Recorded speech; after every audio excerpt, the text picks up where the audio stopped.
All right. Good morning and good evening, everyone. Welcome to today's Luohan Academy webinar. I'm Jiayin Hu. I'm an assistant professor of finance from the National School of Development at Peking University.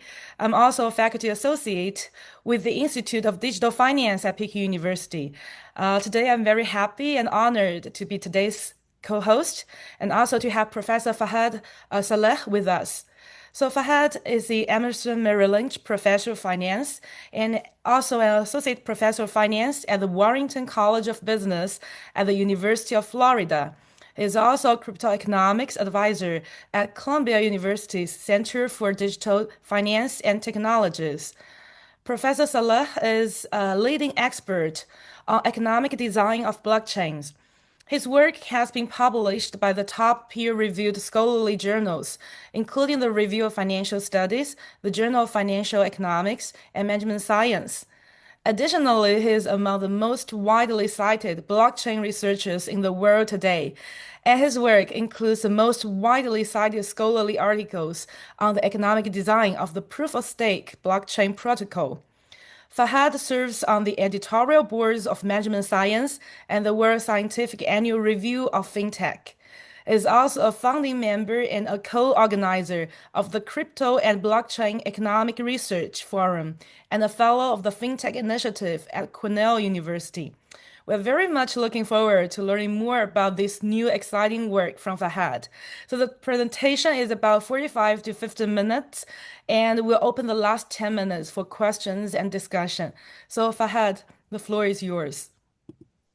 So thank you so much for that introduction, and thank you for having me. Let me go ahead and share my screen here. Sure. So can everybody see my screen? Yeah, I can see it very clearly. Okay, Do you and I want to just, enter the full screen mode? Currently, we can oh, still see okay, the yes. Do file, you see but it now? Full yeah, screen? perfect. Perfect. Okay, excellent. And if it's okay with you and with the audience, I actually like it when I get questions during the presentation, so I'm happy to take questions afterwards also, but if anybody wants to interject, please do so. Yeah, sure. Then we can just follow the regular seminar format. So everyone, you can just unmute yourself and ask questions, or you can type the questions in the chat box, and I can ask a question for you, if the audience is not convenient to talk. Okay. Yes, please, that would be great. I would Mhm. very much Great. appreciate interaction during the seminar. But okay, so with that, let me just dive right in. This is joint work with Cam Harvey at Duke and with Coach John at NYU. And maybe I'll start with a little bit of an apology, which is that all three of us are researchers based in the United States. And so, as it happens, a lot of times the research topics that we select end up being motivated by things going on in the United States. Um, so, uh, so one of the reasons why we were actually interested in doing this project is that in the United States, uh, in the last year plus, we've had a change in terms of how regulators think about the relevance of blockchain technology. So, in the United States, we have an agency called the Securities and Exchange Commission, which is part of the executive branch and is responsible for regulating securities trading. So that's stock trading, bond trading, etc.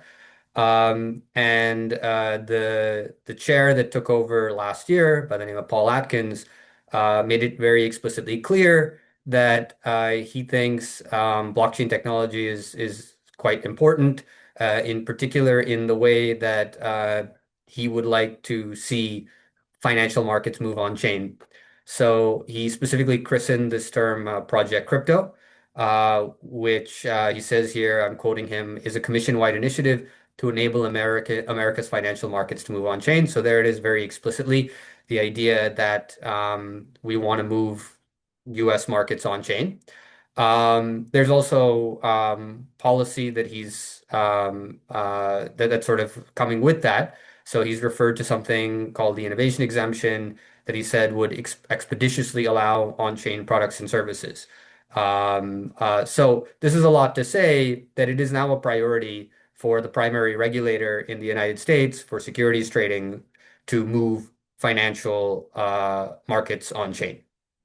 Um, and if we think about that as researchers, then it seems to me there's like a very fundamental question, and it seemed to my co-authors on this paper and myself that there was a fundamental question, which was what are the conditions under which we can get secure settlement on chain? Because if we're going to tokenize large portions of, for instance, the US equity market, and we cannot generate settlement, that seems like a really fundamental problem, right? So just imagine we move US financial markets on chain, or for that matter, financial markets from any other country.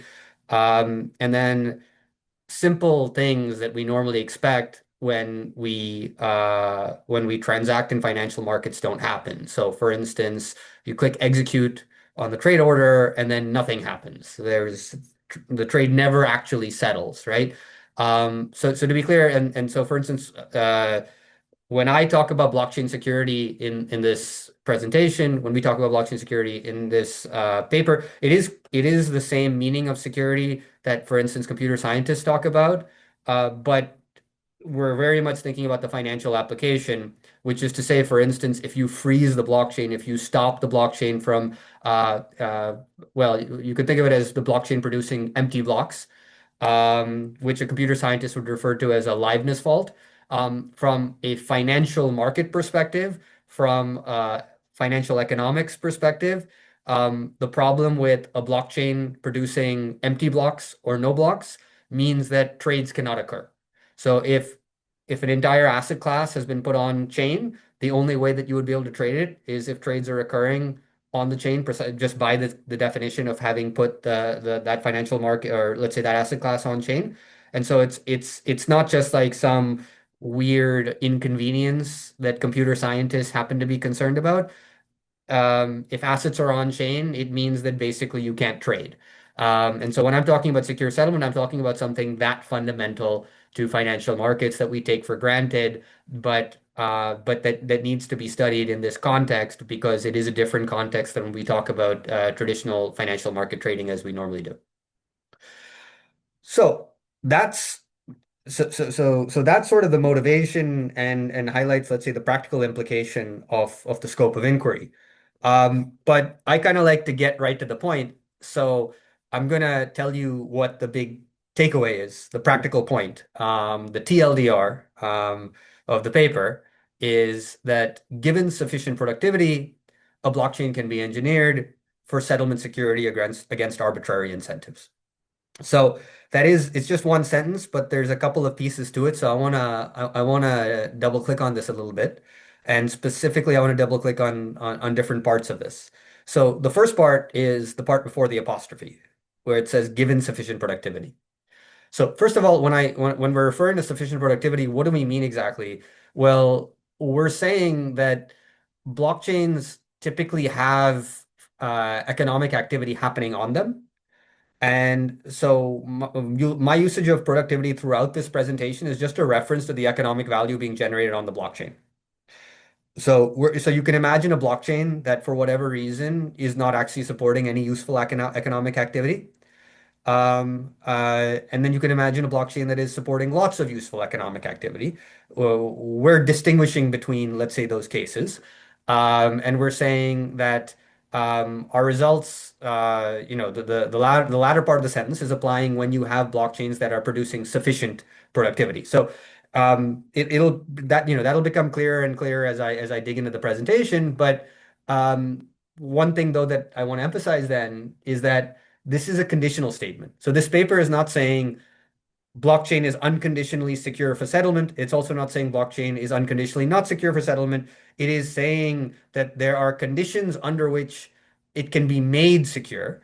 And those conditions are that the blockchain needs to be generating economic value to a certain threshold level. And I'll clarify the threshold level and more details about what I mean here by sufficient economic value. But at a high level, the point is, look, if you have a blockchain that is completely useless and nobody actually finds any value in interacting with it, that thing is not going to be secure, and we're not claiming that it is going to be secure. So you need a blockchain that is actually going to be doing useful things. Um, Now, given that it's doing useful things, though, then the second half of the sentence does not say that blockchain is secure. It says a blockchain can be engineered for settlement security against arbitrary incentives. So you can think of it as if the blockchain is producing value, um, then it's possible to design the blockchain protocol in such a way that you get settlement security. If the blockchain's not producing much economic value, it's not going to be secure, and hopefully that'll become obvious through the presentation here. Um, so you kind of need a minimum threshold of value that it's generating, but then given that it's generating that value, you still need to properly design the protocol in order to achieve security. You don't get it for free. Yeah, you don't get it out of hope. You actually have to kind of think about the economic incentives and properly design it.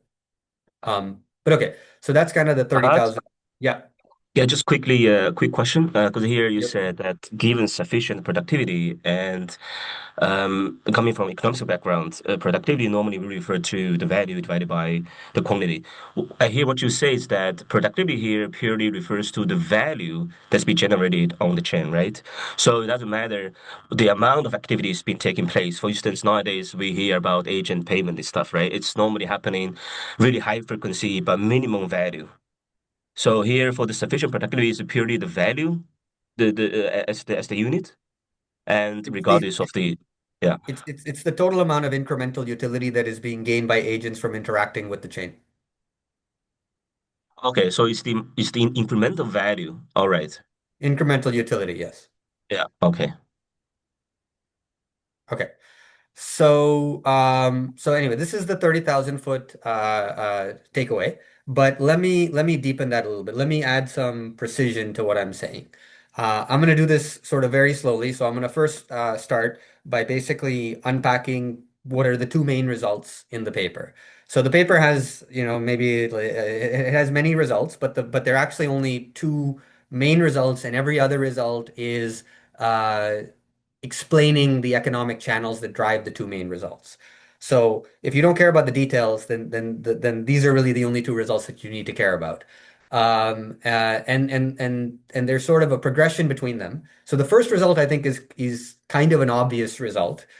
For whatever reason, when we start talking about blockchains, though, I think obvious things suddenly escape people. So there was a whole conversation among my co-authors and I about whether it was even worth putting forth the first point. And my initial view was it was probably too obvious, but one of my co-authors pointed out that the literature doesn't properly understand it, so maybe it's not that obvious. And in my view, that's probably because when we talk about blockchains, there are institutional details that sort of cloud people's minds. So I still think the underlying economics are pretty straightforward here, but nonetheless, it's worth understanding if it's not clear, which is the first main result is that settlement security depends on the economic value being generated by the blockchain. Okay. Now, so one way to think about that is it's kind of like saying, so if you want this blockchain to be more secure, you need to generate more economic value. Okay. Um, and as I'll clarify in a moment, I think that is pretty intuitive. But that being, as it is, uh, it doesn't get you all the way to what you would want in order to, let's say, put large amounts of financial markets on chain, because simply saying that you can increase security doesn't say that you can get security to a level where, for instance, serious attacks will not happen. And so the second result is sort of going a bit beyond the first result, saying, okay, fine, there's this relationship between security and economic value, which is more economic value generates more security. Um, but but but how do we really get to the level of security that we would want to be confident about putting let's say a financial market on chain? And that's where the second result is coming in. It's saying basically there is a threshold economic value such that security can be generated against arbitrarily large incentives to attack. So it's kind of like saying it doesn't, there's a sufficient threshold for productivity generated by the blockchain where it doesn't matter kind of how badly hostile actors want to undercut you. It will not be incentive compatible for them to do so. Okay. So the second result is kind of a stronger result in that way. It's speaking very much to magnitudes, and it's saying that that under some conditions you can actually get to a place where you don't really have to be worried about attacks. We don't really have to be worried about settlement failures. Um, Now, what is the intuition behind these results? The economic intuition. So eventually I'll show you, the formal economic analysis with the math and all that stuff. But just let's talk a little bit about the intuition of where these results actually come from. So the first one, again, I think is a pretty straightforward result. And all it really says is that security of these blockchains, settlement security increases with productivity. But what is the channel for this? Well, so actually, by definition of what I mean when I say productivity, I just mean an increase in economic value for users. Like formally, what I really mean is incremental utility for users from interacting with the chain.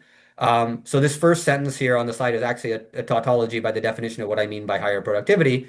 Um, but why does that even matter? And why does productivity relate to security? Well, basically because the way we incentivize in practice security of these chains is through essentially a taxation scheme where we tax economic value that people who are using the chain are accruing.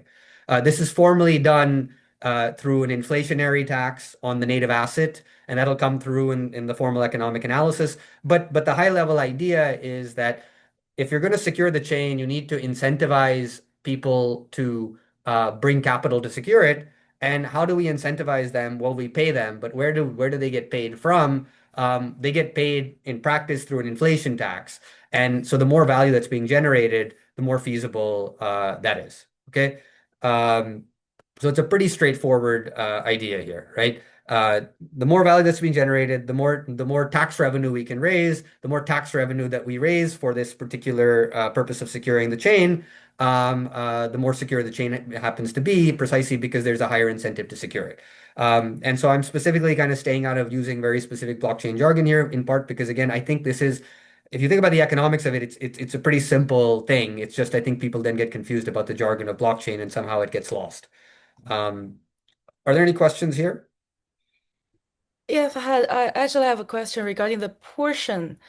So is that also endogenous in the model, or is just a fixed So it ratio? depends on what you mean. The value, the economic value that ends up being transferred is endogenous because users internalize the fact that they're being taxed.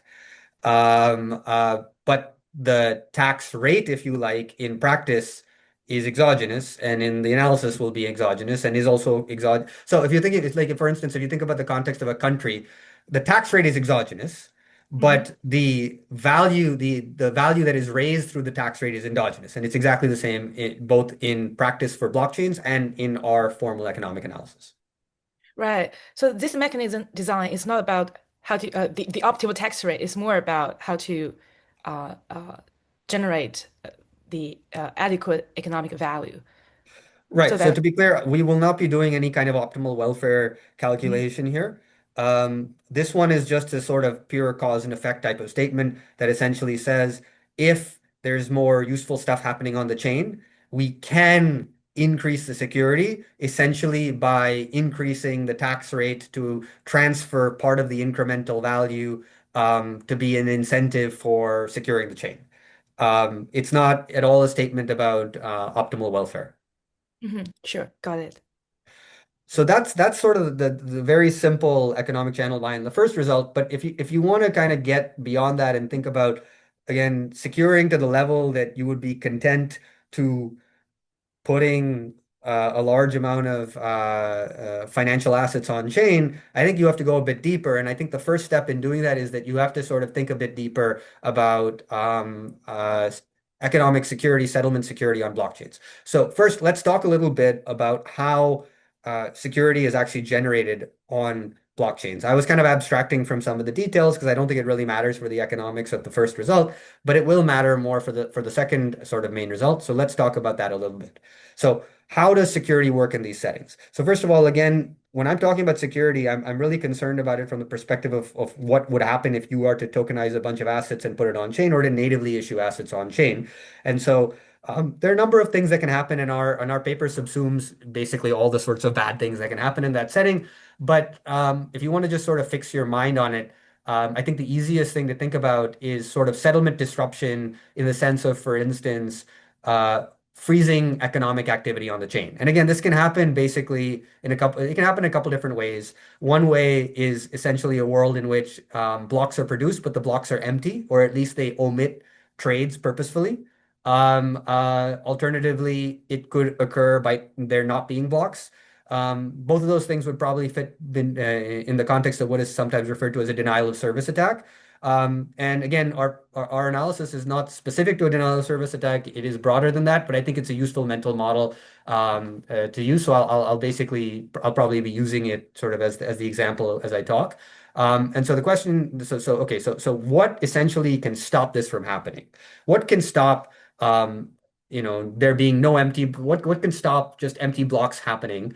Well, to understand that, you have to think about how empty blocks would first get there. And the answer is basically you could have somebody who has malintent, who I'm going to call here an attacker in the CS tradition. Um, if that entity is able to acquire a sufficiently large share of the native asset, then that entity will be able to basically do that. Um, and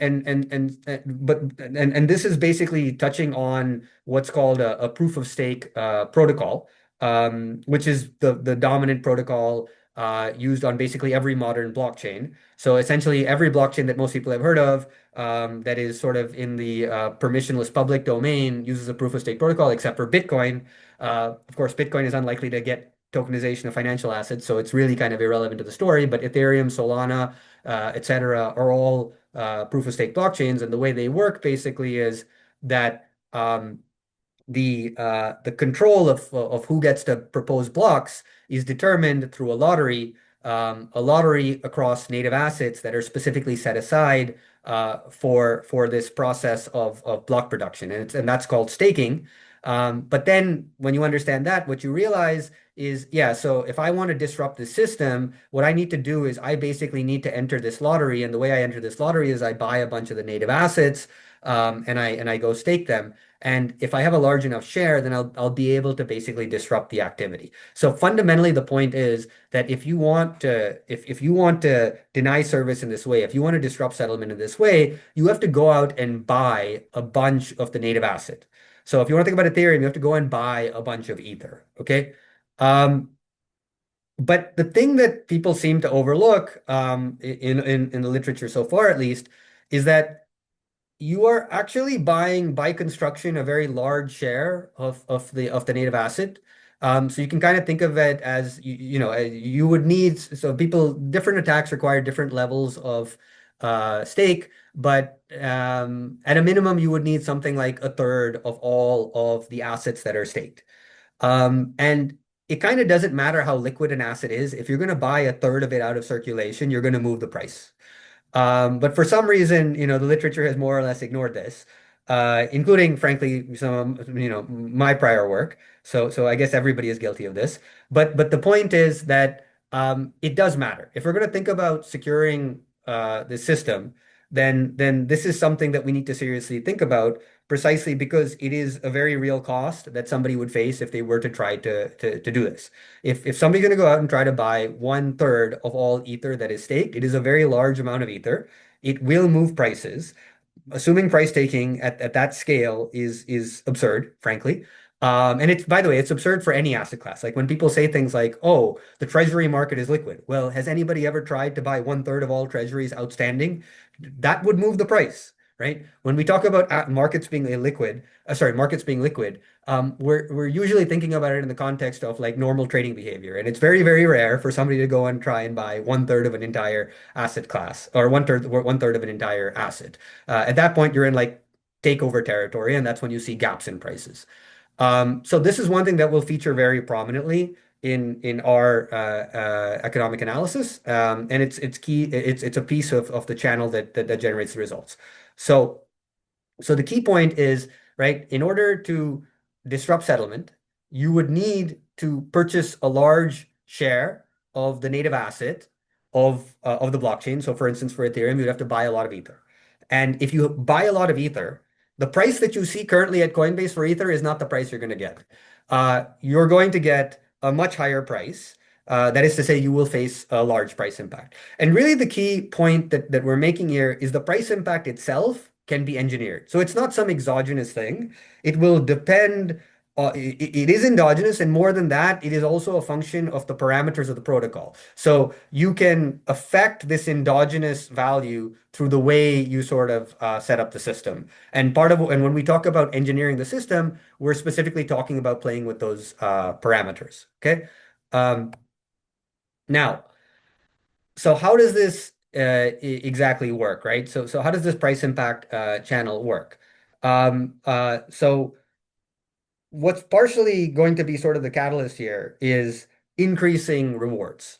Now, what rewards again in the analysis is gonna mean is sort of increasing the inflation tax, which does not imply necessarily that the endogenous value of rewards go up, the economic value, but we'll take care of that in the economic analysis. So for the moment, I'm going to kind of be loose about it and say just yes, we're talking about increasing the inflation tax, but for the moment, think about it as actually increasing the economic value that is being passed to as an incentive for securing the chain.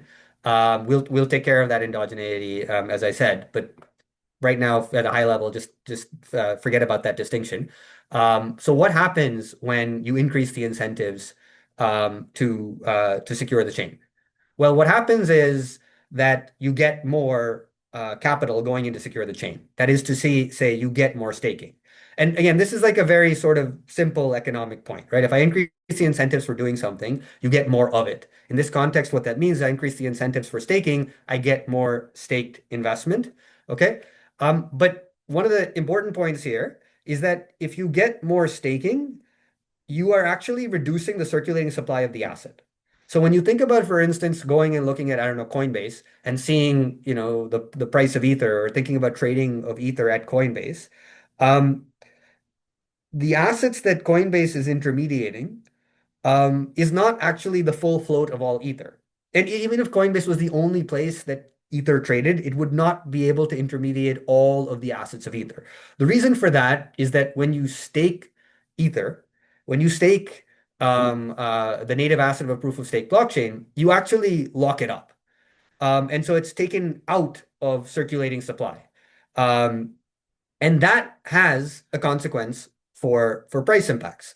So if I'm going to shrink the circulating supply, then the effect of you trying to buy the same amount of assets is suddenly going to be more dramatic because you are purchasing from a smaller and smaller pool.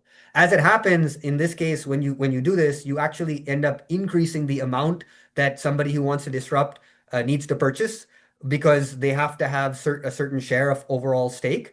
And if there's more stake, then that means they have to have more.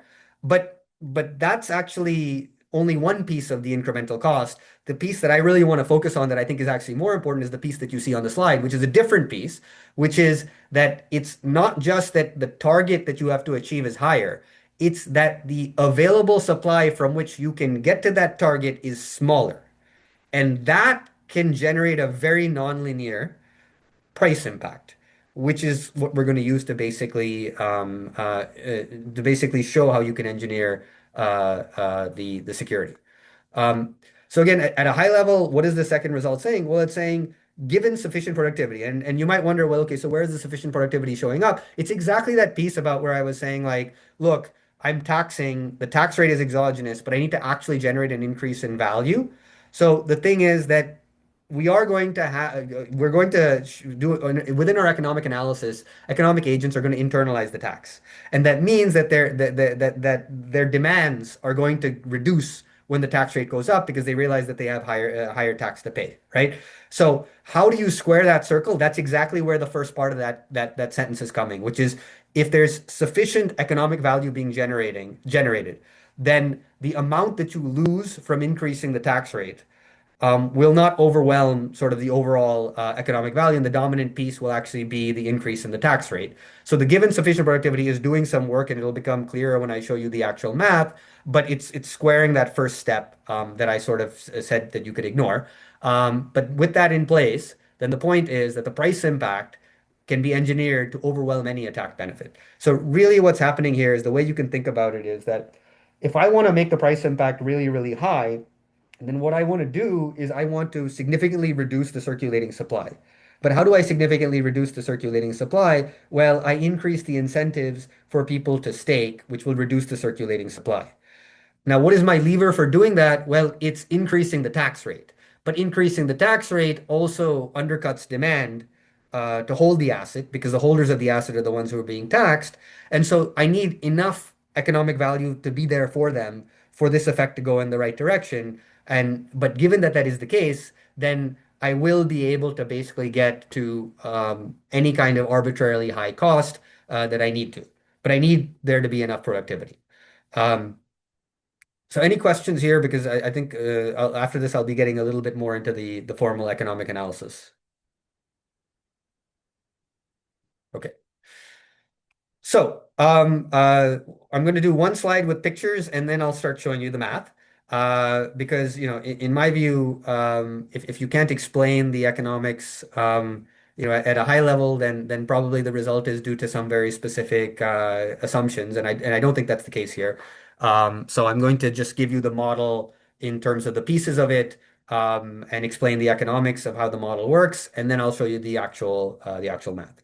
So at a very high level, you can think of it as there's kind of two sets of economic actors that are involved on these blockchains.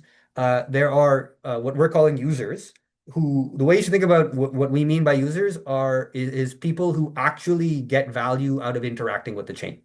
Okay. Um, but that is distinct than the overall set of people, or I shouldn't say distinct. That is not everybody who interacts with blockchains. So for instance, it should be clear that there are a lot of entities that interact with blockchains that are sort of pure financial actors who only interact with them because they see it as sort of a useful investment. For instance, Ether might be a useful investment in their view, right? And so when I say investors here as distinct from users, the distinction at an economic level is that users are people who get actual utility out of interacting with the chain. Investors don't. But because there might be economic value in investing in the assets on the chain, they're still relevant, and we have to take them into account. Okay. Um, so let me kind of clarify that a bit more by talking a bit more in detail about these two sets of agents. So users, as I said, they actually, by definition, that's what distinguishes them from investors within our economic analysis, is that they value interact with the blockchain. So this is what we're going to call the interacting with the blockchain. We don't care what the interaction is. Like we're not going to take a stand on whether there's actual economic value in, I don't know, buying NFTs or storing data on the blockchain or whatever. It doesn't matter for the purpose of what we're saying. So we're just going to refer to any kind of activity that anybody might find useful on a blockchain as blockchain execution. And the point is that um, if there are users, or if there, sorry, I should say, if there are people who get economic value from such interactions, they're what we're calling users. Okay. Within our model, you can presume that there are no people who get value out of blockchain execution, in which case our model will tell you that the blockchain won't be secure. But that's kind of an uninteresting special case, and it's sort of taken care of by the way we've stated our results. But for a blockchain where people get value out of it, the specific people who get value it are what we're referring to as users. And so users will consider doing execution on the blockchain. And I say it that way because the point is that even if you value using the blockchain, it may not be optimal for you to use the blockchain because you can use your capital in other ways, right? And so we basically need to be able to model their demands. And in order to model their demands, you just basically have to have a catch-all for some kind of alternative that they can do. This being an economics paper, the favored choice is to say consumption, right? But consumption here subsumes essentially anything that is not using the blockchain. So users are going to have to decide how much blockchain execution they want versus how much consumption they want. And where the native asset is going to show up is basically through a cash in advance constraint. Okay, so there's essentially a cash in advance constraint on two dimensions in this in our framework. One is on the consumption dimension. If you want to go buy stuff at the grocery store, you do need to hold some cash. This is not a monetary economic model. We're not going to get deep into modeling that piece, but there is technically a cash in advance constraint. Similarly, there's a cash in advance constraint on the blockchain execution side, which is to say, in order to interact with, for instance, the Ethereum blockchain, you have to pay gas, is the term they use, but you pay that you can it's just a fee, and the fee you pay is in terms of the native asset. Okay, so users are going to internalize that they have the ability to use the blockchain, but they also have the ability to purchase, to use their funds for other sorts of consumption. However, doing the other sorts of consumption means they have to allocate towards fiat dollars, whereas doing blockchain execution means they have to allocate towards Ether, or let's say the blockchain native asset. And so they optimally solve that problem. Okay. Um, what about the investors? Well, the investors don't care about the blockchain. However, they know, for instance, that these users are going to be solving these optimal allocation problems, and that these users may, for instance, be buying the native asset, which means then that there are some price dynamics, and it means then that there might be some value from an investment perspective. And so they're going to look at staking as an investment. And the thing is, there are other investments in the economy.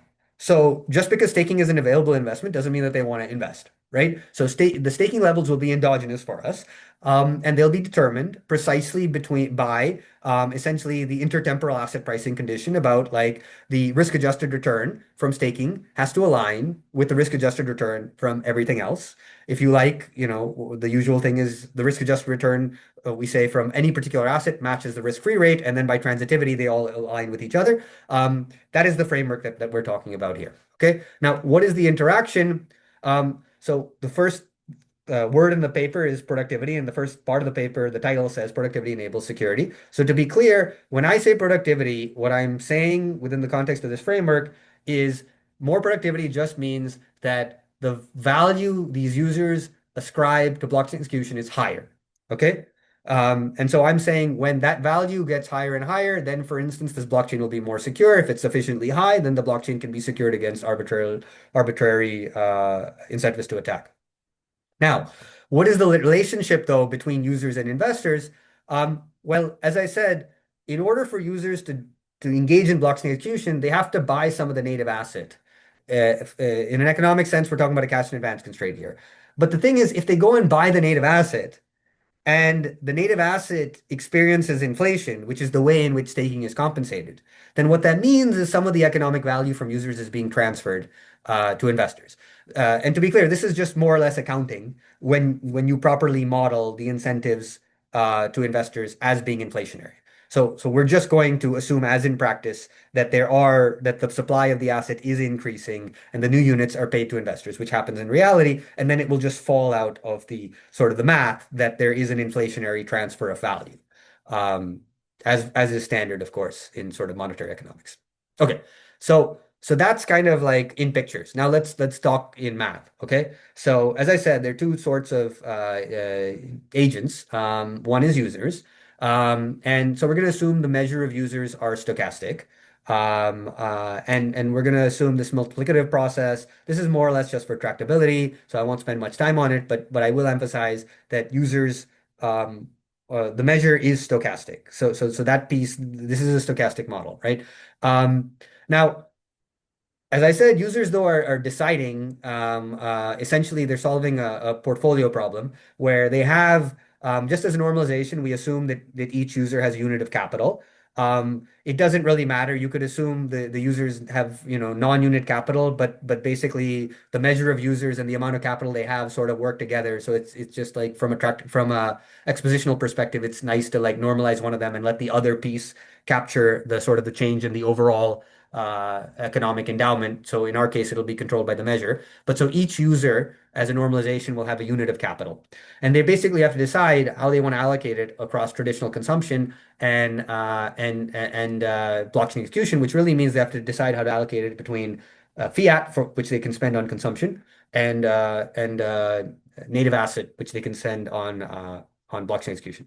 And this upsilon thing, by the way, is the meaning of blockchain productivity in the model. You can see that it increases the value associated with the blockchain execution. That is to say, B here represents the amount of blockchain execution, which is endogenous, but how much utility I get out of it is B times upsilon, where we call upsilon blockchain productivity. Okay. So explicitly, what are these users doing? As I said, they're solving an optimal, really, it's an optimal allocation problem. They have two assets that they can invest in. One is fiat, the other one is the native crypto asset.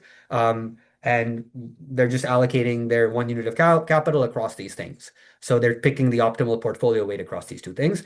Um, as I said, we're not doing a whole lot of work in terms of modeling the fiat. We're just going to assume the rate of transformation from one period to the other is some constant beta. It doesn't really matter for us. Honestly, I would have set it to one, but then people complain that we don't allow for depreciation in the fiat. So fine. Now we do.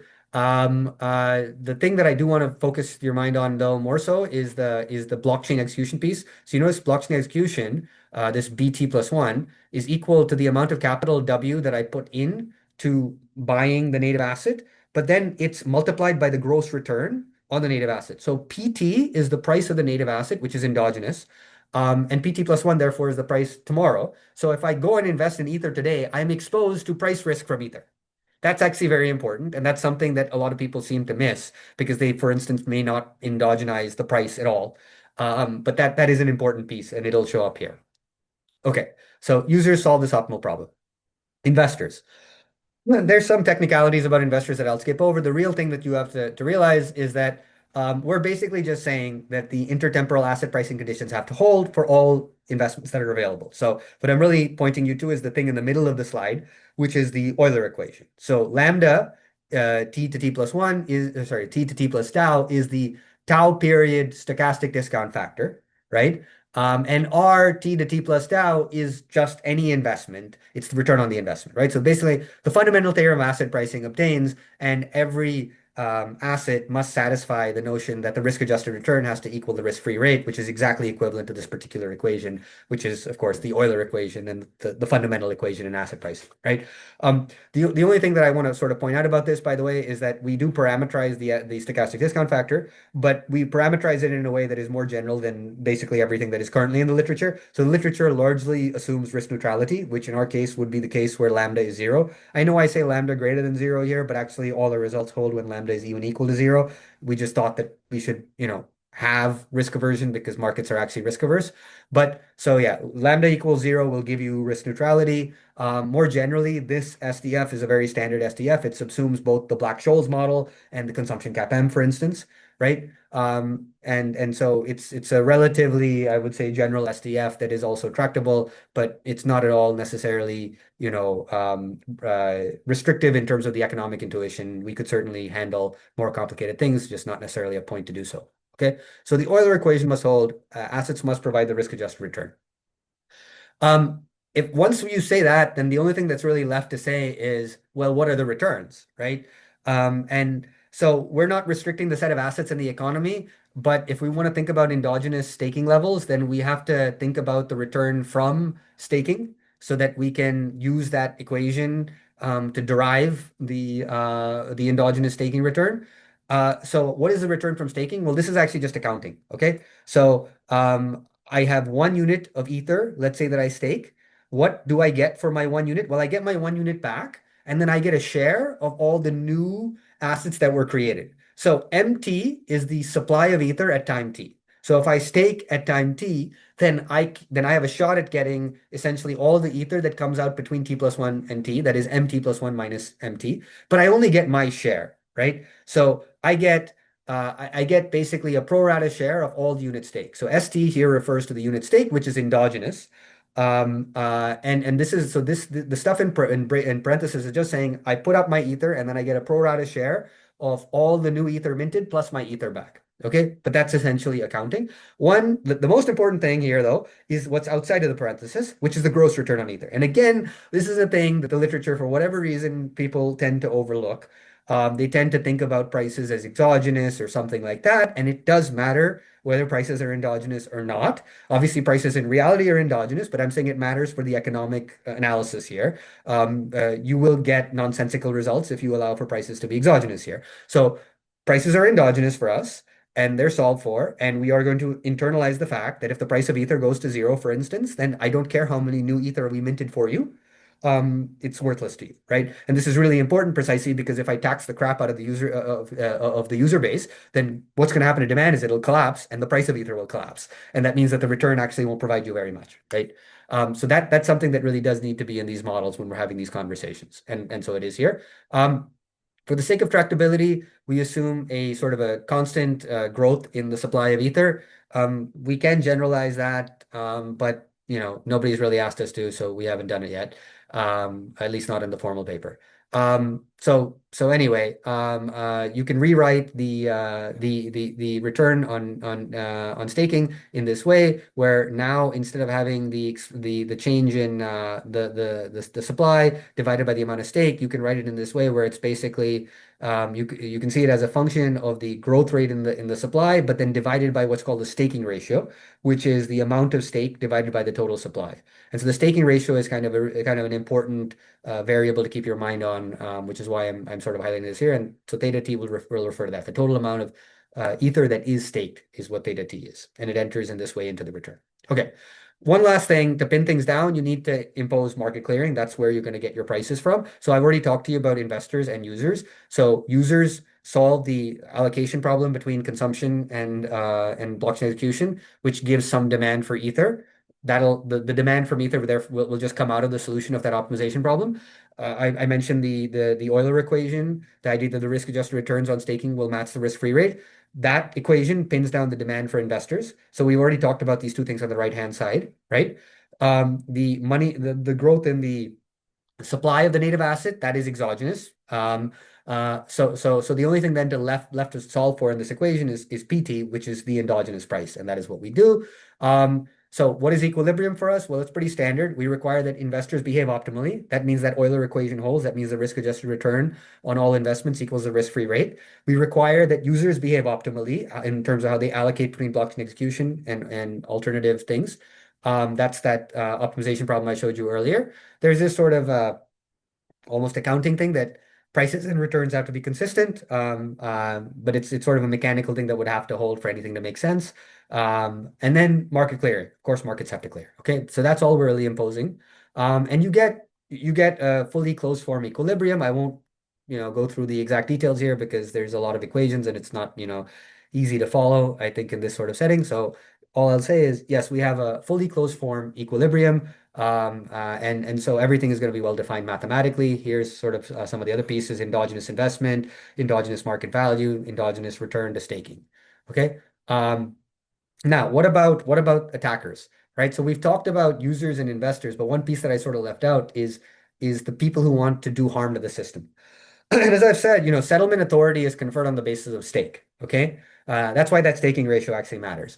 And so all the attacks that people talk about, all of the ways that you can sort of disrupt the system, it always boils down to a certain share of stake that you need.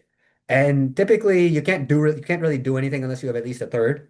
So basically, we'll say, okay, whatever, for whatever dastardly thing this attacker is thinking, they need some share, which is at least a third and no more than 100%. Whatever that is, we'll take it as a parameter and we'll provide you results for any alpha in this range. Okay. So that's why I'm saying we're not committing to what the kind of attacks are. It's just that as a practical matter, to run any kind of attack, you would need at least a third. And so we're allowing for any sort of stake share that would be required to run an attack. Okay. But the thing is, when we think about these agents disrupting the chain, attacking the chain in the CS language, we're economists, so we're going to think about it economically. And what that means is we're going to think about the cost of the attack. So what is the cost of the attack? Well, they have to go out and buy a bunch of the native asset.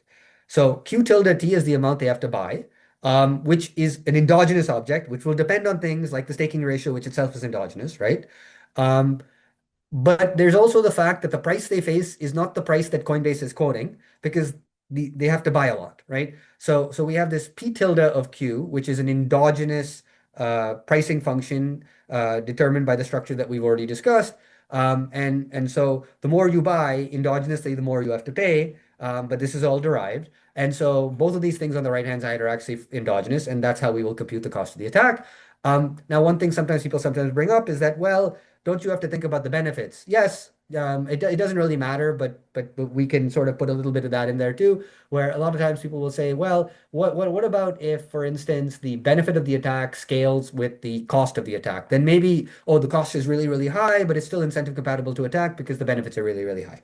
So the way we deal is we're like, okay, fine. So let's take that attack cost, let's divide it by the entire market value, the endogenous market value. And what we're basically going to show you is under the conditions of, there being sufficient productivity, we can make both the cost of attack, the absolute cost of attack, and this relative cost arbitrarily high, or as high as you need. And that's sort of what the security against arbitrary incentives will be. So it does not matter if the benefit sort of scales. We could do more things, but hopefully this captures enough of people's concern. Um, but okay, so what is the first result mathematically? So here, this rho prime, rho is the growth rate in the supply of the native acid. Okay, and so rho prime is saying we can change the initial growth rate. And how are we going to change it? Well, we're going to change it in proportion to the new economic value that's being generated. So upsilon is the initial value the initial economic value that people get from blockchain execution. Upsilon prime is the new economic value. And so we basically, if you look at this closely enough, what we're doing is we're changing the tax rate in line with how much new productivity there is. And we're doing it so that only a share of the value that is created is being passed along to validators, sorry, stakers, I should say. We're leaving some of the value for the user in the first place, and we're passing on a little bit of it. Okay, so that's all this is saying. This is saying for all new productivity values above the prior one, the cost of attack, kappa T, is higher when we change the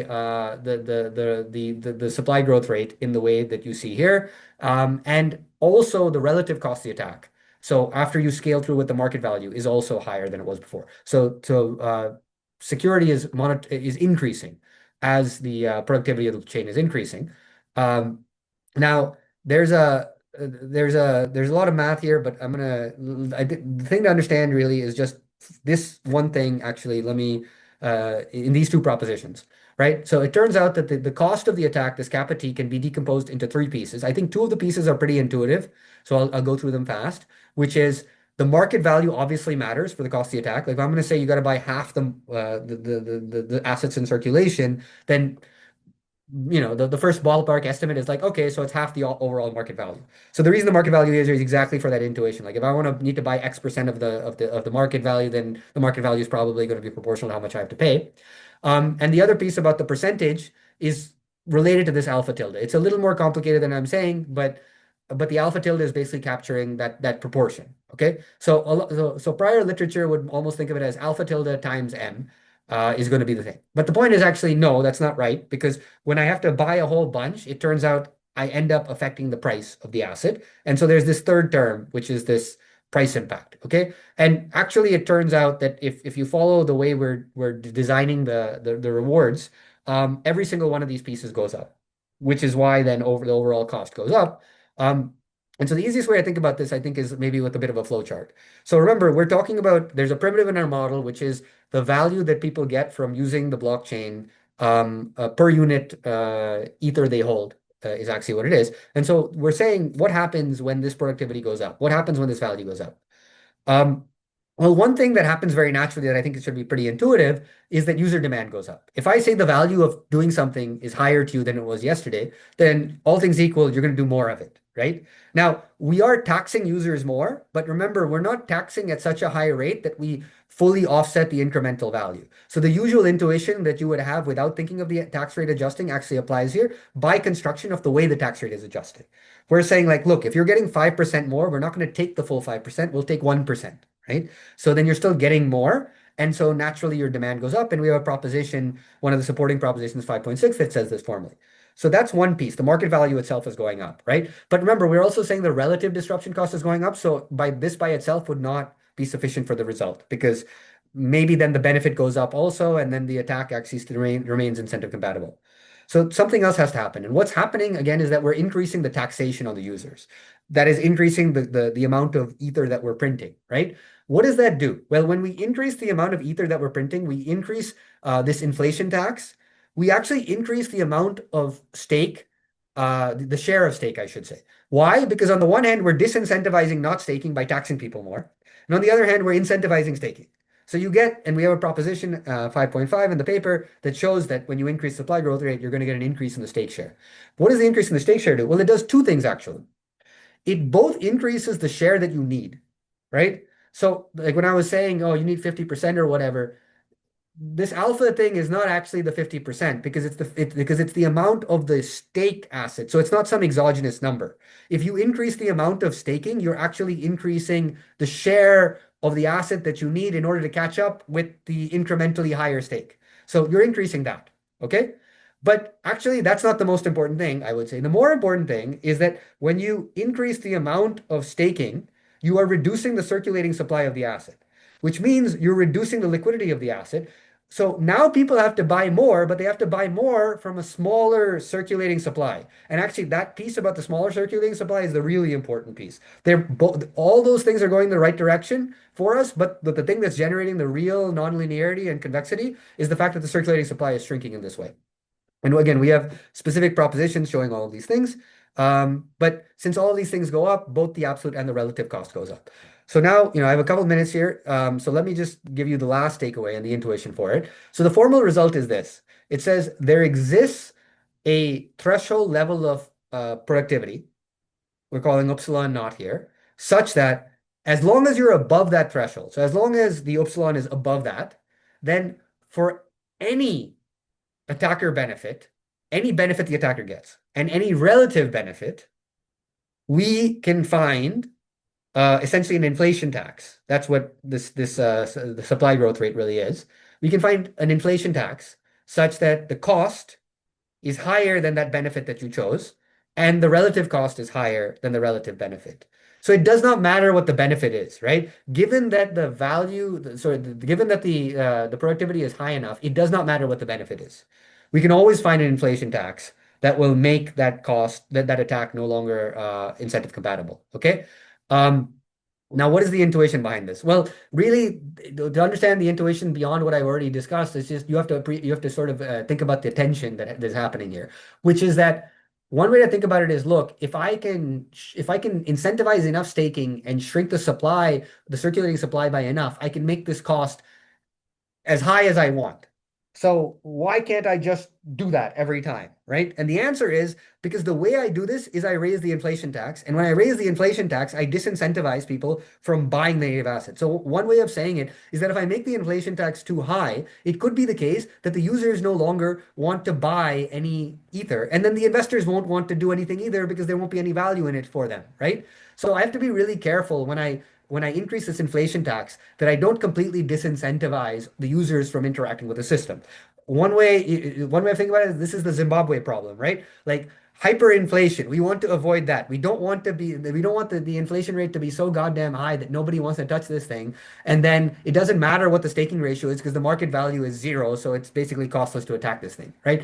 And so all that's really being added here is saying like we're basically thinking about, okay, what conditions do we need so that that doesn't happen? What conditions do we need so that we're not Zimbabwe?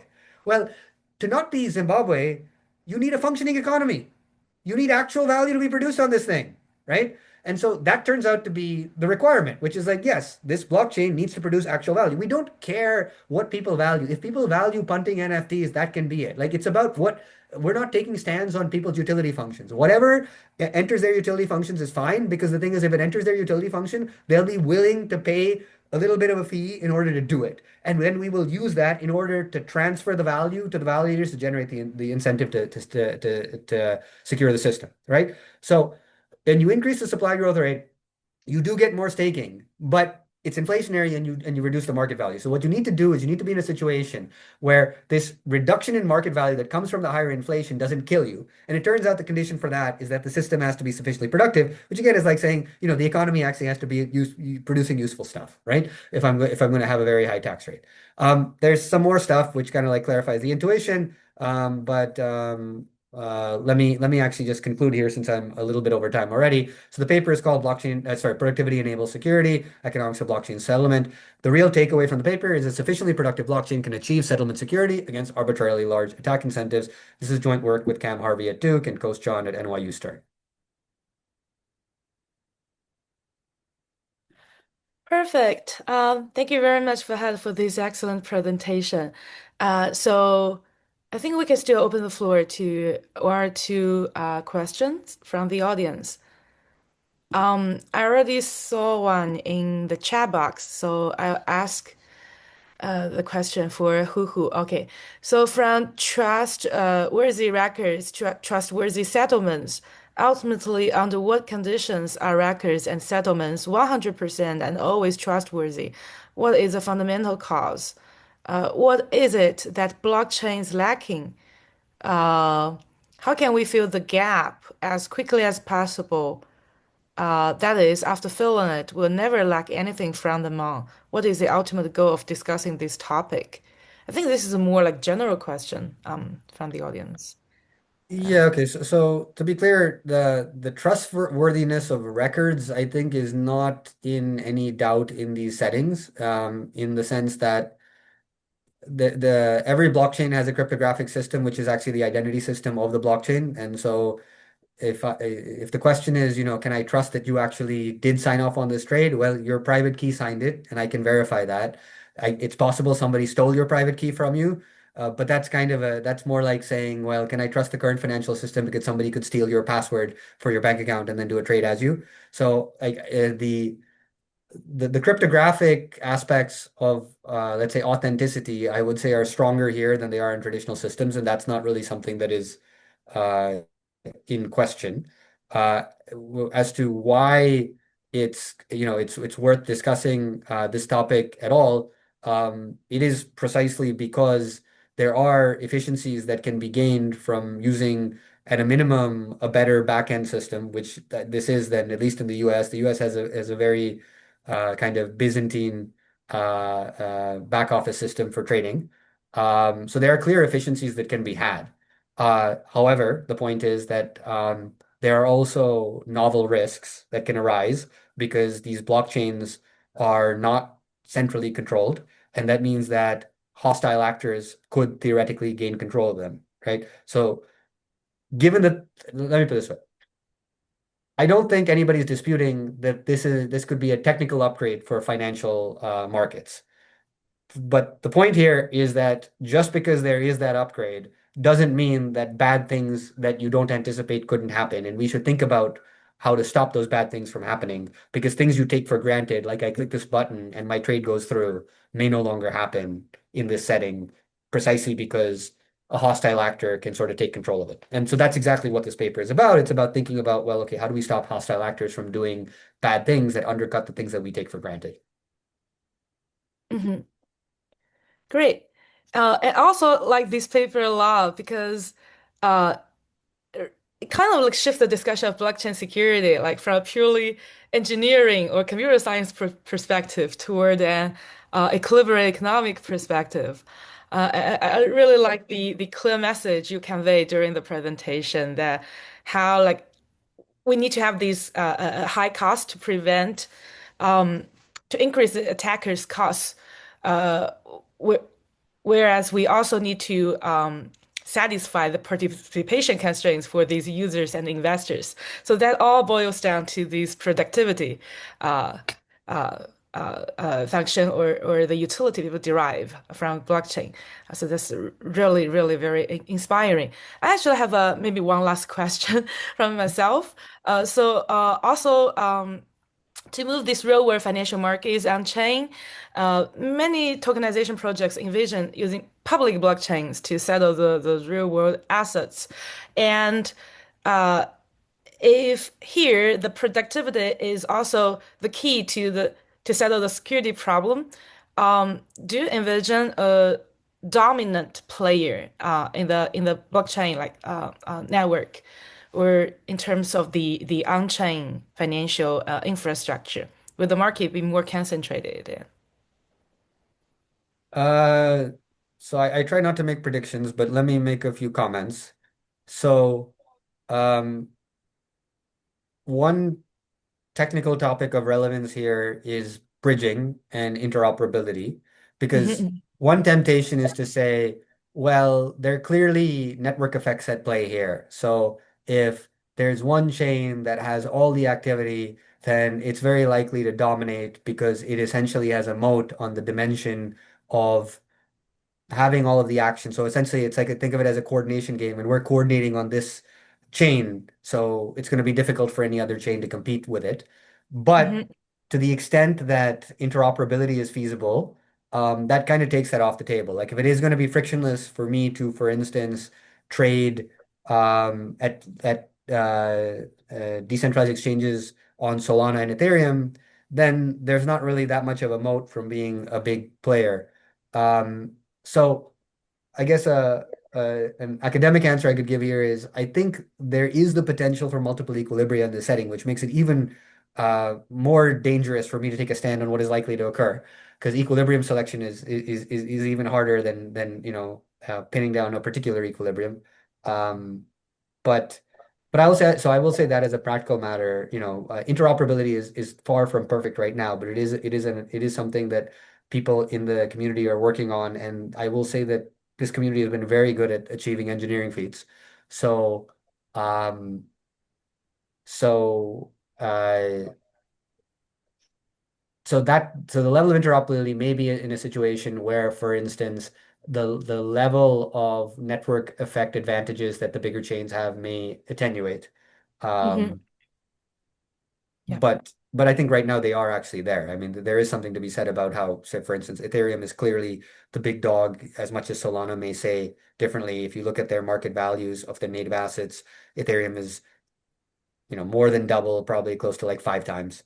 And Solana Yeah. is probably the second biggest one. And then there's a fall off. So right now, there is a big player.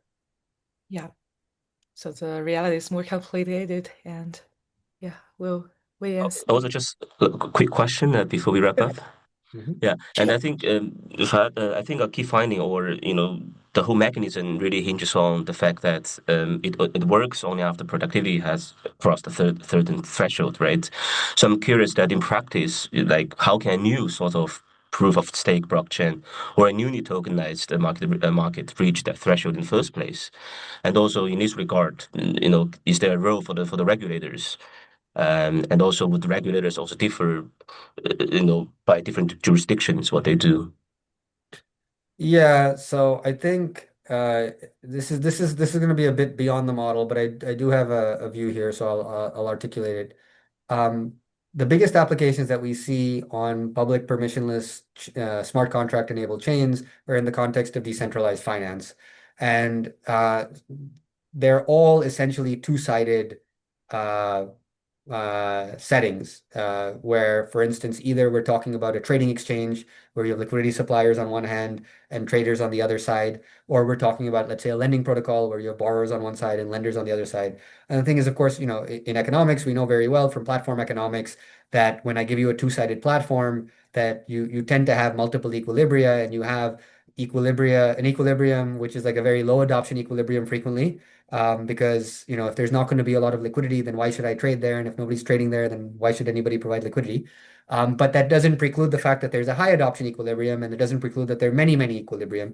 And so I think one thing that the crypto industry has not done a very good job about is essentially bootstrapping adoption, which is essentially the necessary criteria to move to a world where these systems generate more economic value, right? I think people in the crypto industry tend to focus on things that don't actually matter to most people because their consumer base is a bunch of people who want to punt crypto and punt native crypto assets like Ether on the chain. And of course, the sorts of things that you think about when you sort of cater to that audience is not the type of thing that is going to get your average retail investor to be using your chain. And so it keeps you kind of stuck in low adoption equilibria. So I suppose if I were going to talk past my model about kind of achieving that threshold, I would say you need to move equilibria from a low adoption equilibrium to a high adoption equilibrium, which means you need to think a little bit about what is actually useful to the larger user base rather than continuously optimizing for this very peculiar demographic that wants to take more and more leverage to punt more and more crypto to go from um, liquidity provision in uniform liquidity pools to concentrated liquidity pools to perpetual futures, right? Your average retail investor is not dying to punt perpetual futures on a Saturday. And that's the demographic that too much of the crypto industry is catering towards, which makes it hard to move out of a low adoption equilibrium and therefore makes it hard to get the high productivity.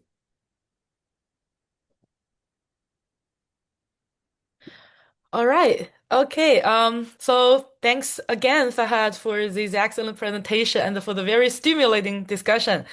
And also thanks to everyone in the audience for joining today's webinar and for the excellent questions. We look forward to seeing everyone again, maybe in future Luohan Academy webinars.